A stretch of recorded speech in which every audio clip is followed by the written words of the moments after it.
அது எப்பவுமே ஆனந்த ஸ்வரூபம் ஒன்று தெரிஞ்சுக்கிறதுனால இந்த மனசு என்ன ஆயிடுச்சு, நிம்மதி ஆயிடுது.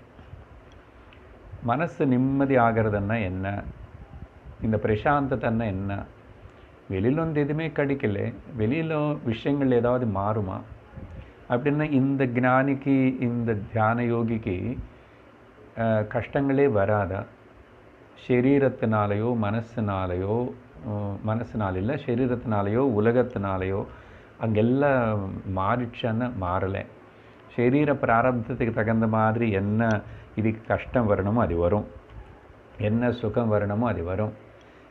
அப்புறம் வெளியில் கூட இருக்கிற மக்களோ சிச்சுவேஷன்ஸோ எல்லாம் மாறிச்சா மாறலை.